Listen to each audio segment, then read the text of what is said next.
तरावी में जो सूरतें हम सुनते हैं उनका तारुफ रोज़ाना सुनने की कोशिश है। सूरह स्वाद हमने तरावी में सुनी थी।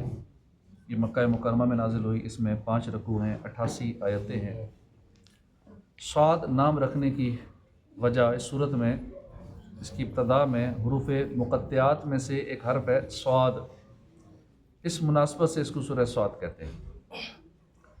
इसका मरकज़ी मज़मून ये है कि इसमें कुफ़ार से उनके अक़ायद के बारे में बहस के ज़िमन में इस्लाम की बुनियादी अक़ायद जैसे तौहीद, नबुव्वत, रिसालत, मरने के बाद दोबारा ज़िंदा किए जाने को साबित किया गया। इस सूरत की इब्तदा में बताया गया कि कुफ़ार सिर्फ़ तकब्बुर और इनाद की वजह से हुज़ूर सल्लल्लाहु अलैहि वसल्लम की मुखालफत करते हैं।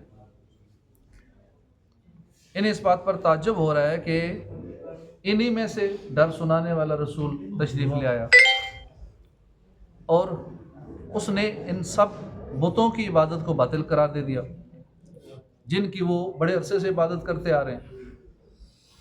अपनी अंबिया कराम को जुटलाने वाली साबिका उम्मतों के दर्दनाक अंजाम को बयान करके कुफार मक्का को नसीहत की गई कि अगर वो भी अपनी सरकशी पर कायम रहे तो पहली कौमों की तरह इनको भी हलाक कर दिया जाएगा। हज़रत दाऊद, हज़रत सुलेमान, हज़रत अय्यूब अलैहिमुस्सलातु वस्सलाम के वाक़यात तफसील के साथ बयान किए गए और हज़रत इब्राहीम, हज़रत इसहाक़, हज़रत याकूब, हज़रत इस्माईल, हज़रत यसआ और हज़रत ज़ुल्किफ़ल अलैहिमुस्सलातु वस्सलाम के वाक़यात इजमाली तौर पर बयान किए गए। और इन वाक़यात को बयान करने का मकसद नबी करीम सल्लल्लाहु अलैहि वसल्लम को तसल्ली देना कि कुफ़ार जो हुज़ूर को अज़ियतें पहुँचाते थे, सरकार को तसल्ली देना मकसूद था। आखिर में हज़रत आदम अलैहिस्सलाम की तख्लीक और शैतान के उन्हें सजदा न करने वाला वाक़या बयान किया गया। इसके बाद सूरह ज़ुमर है। इस आयत कुल या इबादियल्लज़ीना असरफ़ू अला अनफुसिहिम और इस आयत अल्लाहु नज़्ज़ला अहसनल हदीस के अलावा मक्किया है। इसमें 8 रकू हैं, 75 आयतें हैं। ज़ुमर का माना है कई गिरोह, कई जमातें। इस सूरत की आयत नंबर 71 में कुफ़ार को गिरोह दर गिरोह जहन्नम की तरफ हाँकने और आयत नंबर 73 में अपने रब से डरने वालों को गिरोह दर गिरोह जन्नत की तरफ चलाए जाने का जिक्र है। तो इस मुनासबत से इसको सूरह ज़ुमर कहते हैं। हज़रत आयशा सिद्दीक़ा रज़ियल्लाहु अन्हा फरमाती हैं, हुज़ूर पुरनूर सल्लल्लाहु अलैहि वसल्लम इतने तसलसल से रोज़े रखते हत्ता कि हम कहने लगते कि अब आप इफ्तार नहीं फरमाएंगे, और कभी रोज़ा ना रखते यहाँ तक कि हम कहने लगते कि अब आप रोज़ा नहीं रखेंगे। और आप हर रात सूरह बनी इसराइल और सूरह ज़ुमर की तिलावत फरमाते थे। इस सूरत का मरकज़ी मज़मून ये है कि इसमें अल्लाह ताला के वजूद और उसकी वहदानियत पर दलाइल ज़िक्र किए गए। कुरान पाक को अल्लाह की वही होना बताया गया। इस सूरत की इब्तदा में अल्लाह ने अपने हबीब सल्लल्लाहु अलैहि वसल्लम को इखलास के साथ अल्लाह की इबादत और इताअत करते रहने का हुक्म दिया और ये बयान फरमाया कि अल्लाह ताला मखलूक की मुशाबत से पाक है।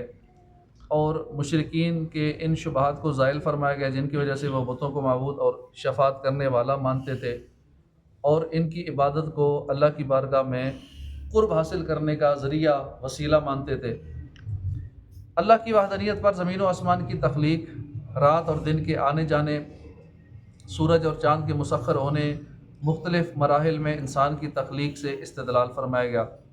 और कुफ़ार की इस आदत पर उनकी मज़म्मत बयान की गई कि जब उन पर मुसीबत आती है तो बुतों की बजाय अल्लाह की बारगाह में गिरिया वज़ारी करने लग जाते हैं, और जब वो मुसीबत टल जाती है, आसानी होती है, तो फिर अल्लाह को भूल जाते हैं।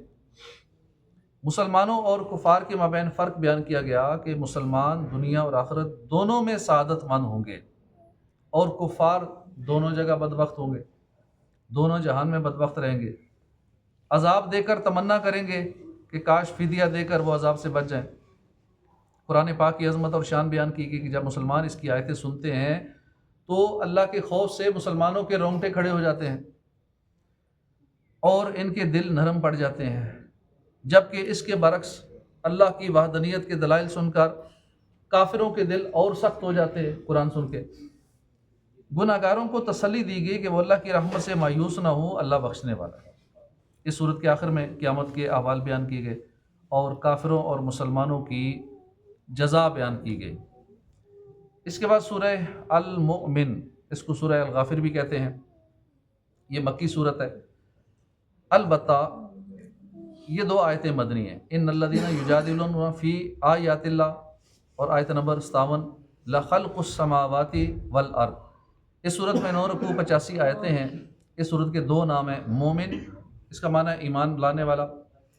اس صورت کی آیت نمبر 28 میں فرعون کی قوم کے ایک مومن شخص کا ذکر ہے، تو اس مناسبت سے اس کو سورہ مومن کہتے ہیں۔ غافر بھی اس کا نام ہے، اس کا مطلب ہے بخشنے والا۔ اس صورت کی آیت نمبر 3 میں اللہ کا یہ وصف بیان کیا گیا کہ اللہ پاک بخشنے والا ہے، تو اسے سورہ غافر کے نام سے موسوم کیا گیا۔ اس وجہ سے حضرت ابو ہریرہ رضی اللہ عنہ بیان کرتے ہیں کہ رسول اللہ صلی اللہ علیہ وسلم نے فرمایا، جس شخص نے صبح اٹھ کر سورہ مومن کی آیت نمبر 1 حامیم سے لے کر آیت نمبر 3 کے آخر الیہ المصیر تک پڑھا اور آیت الکرسی پڑھی تو ان کی برکت سے صبح سے شام تک اس کی حفاظت کی جائے گی، اور جس نے انہیں شام میں پڑھا تو اس کی برکت سے صبح تک اس کی حفاظت کی جائے گی۔ حضرت خلیل بن مرہ رضی اللہ عنہ سے روایت ہے، رسول اللہ صلی اللہ علیہ وسلم نے فرمایا، حوامیم، حوامیم کہتے ہیں جو صورتیں حامیم سے شروع ہوتی ہیں، 7 ہیں اور جہنم کے دروازے بھی 7 ہیں۔ ان صورتوں میں سے ہر ایک صورت جہنم کے ان دروازوں میں سے ہر ایک دروازے پر جا کر کہتی ہے، اے اللہ اس شخص کو اس دروازے سے داخل نہ کرنا جو مجھ پر ایمان رکھتا ہے اور جو میری تلاوت کرتا ہے۔ حضرت عبداللہ بن مسعود فرماتے ہیں، حامیم سے شروع ہونے والی صورتیں قرآن مجید کی زینت ہیں۔ سورہ مومن چونکہ مکی صورت ہے، اس لیے دیگر صورتوں کی طرح اس کا بھی مرکزی مضمون یہ ہے کہ اس میں اسلام کے بنیادی عقائد جیسے توحید، نبوت، رسالت، مرنے کے بعد دوبارہ زندہ ہونے پر دلائل کے ساتھ کلام کیا گیا ہے۔ ان عقائد کے منکروں کو عذاب کی وعیدیں سنائی گئی ہیں اور بت پرستی کا رد کیا گیا ہے۔ اس صورت کی ابتدا میں یہ اعلان کیا گیا کہ قرآن پاک اس رب تعالیٰ کی طرف سے نازل ہوا ہے کہ جو عزت والا ہے، علم والا ہے، بخشنے والا ہے، توبہ قبول کرنے والا ہے، سخت عذاب دینے والا ہے، بڑے انعام عطا فرمانے والا ہے۔ نیز باطل کے ذریعے جھگڑنے والے کفار کی مذمت بیان کی گئی، عرش اٹھانے والے فرشتوں کے اوصاف بیان کیے گئے۔ یہ بتایا گیا قیامت کے دن کفار اپنے گناہوں کا اعتراف کر لیں گے اور عذاب کی شدت کی وجہ سے جہنم سے نکالے جانے کی فریاد کریں گے اور ان کی فریاد کو رد کر دیا جائے گا۔ نیز اللہ کے موجود اور قادر ہونے پر دلائل دیے گئے، قیامت کی ہولناکیوں سے خوف دلایا گیا اور اس دن کی سختیوں سے کفار کو ڈرایا گیا۔ انبیاء کرام کو جھٹلانے کی وجہ سے سابقہ امتوں کی ہلاکت کے بارے میں بیان کر کے کفار مکہ کو ڈرایا گیا کہ اگر وہ بھی اپنی روش سے باز نہ آئے تو ان کے ساتھ بھی وہی سلوک ہوگا، ان پر بھی عذاب آ سکتا ہے۔ اس سلسلے میں موسیٰ علیہ السلام کا واقعہ، فرعون کا واقعہ، حامان، قارون کا واقعہ بیان کیا گیا، اور اس میں فرعون کی قوم کے ایک مومن شخص کا بطور خاص تذکرہ کیا گیا۔ دنیا اور آخرت میں کافروں کی رسوائی کا اعلان کیا گیا۔ یہ بتایا گیا کہ رسولوں اور ان پر ایمان لانے والوں کی مدد کی جائے گی۔